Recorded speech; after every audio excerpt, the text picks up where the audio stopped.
Creatine may be one of the most underrated performance supplements, recovery and rehab supplements out there for your brain and your body. A lot of people might think of creatine as bodybuilders or for bulking up or putting on weight or gaining muscle, but creatine works on an energy pathway. Works on what's called the phosphocreatine system, and it's how your cells utilize energy, and specifically ATP, and how when you burn energy, that energy can be reburnt again. In a physical performance setting, this increase in ATP can help with muscle strengthening, muscle building, speed, agility training, all the way to sports enhancements and improving muscular recovery after training, and improving the amount of load or energy that muscle can undergo within a training session. By increasing energy stores, you can do harder, longer, more consistent workouts and recover faster. In a brain setting, creatine helps to boost cognition, brain energy, and even mood. We use this at Axon very heavily for concussion recovery, fatigue, long COVID, dysautonomia, all the way to neurodegeneration, cognitive decline. This study here shows creatine helping to offset the cognitive deficits experienced with sleep deprivation. They took a group of individuals that slept through the night and a group of individuals that they deprived of sleep, and then tested their cognitive scores on a test following.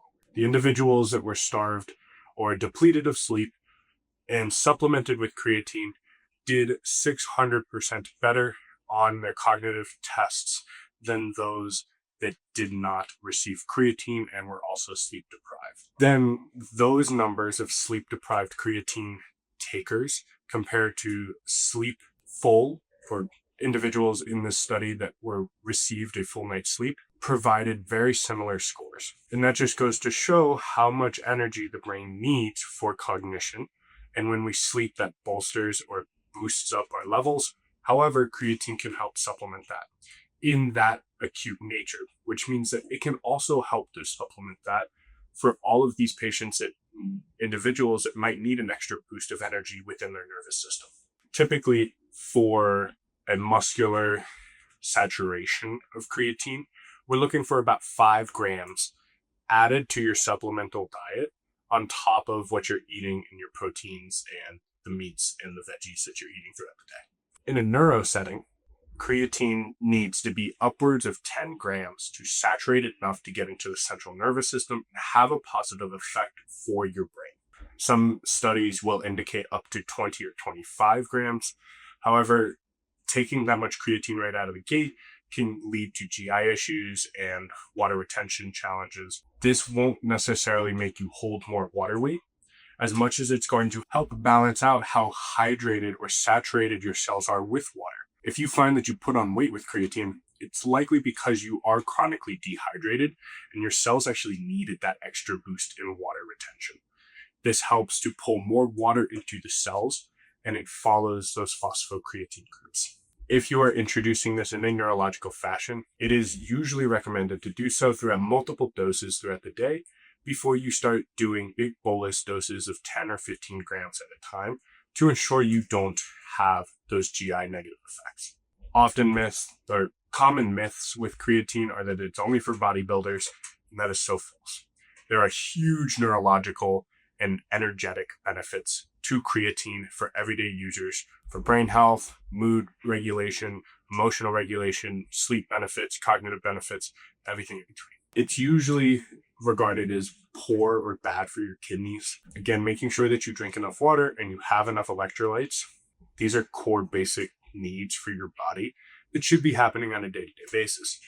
Creatine might expose those areas that need a little more attention in your lifestyle.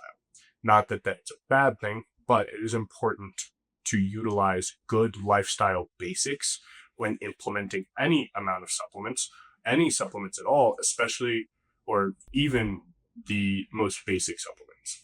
So if you care about performance of your brain and your body, look into creatine. It's highly affordable, it's highly studied, and it's highly effective at boosting your cognition all the way to muscular endurance, which leads to longevity and cellular energy for vitality and lifelong support. If you care about performance of your brain and your body, and you're looking to build a stronger cognitive platform, build a stronger muscular endurance and muscular capacity for longevity, creatine might help you out and help reach those goals. Creatine should be regarded as a supplement and not a baseline. You should be obtaining a majority of your protein and creatine from the diet and food that you eat naturally. Follow for more brain body optimization strategies. Leave a comment below if you have questions or you want to see a topic in the future.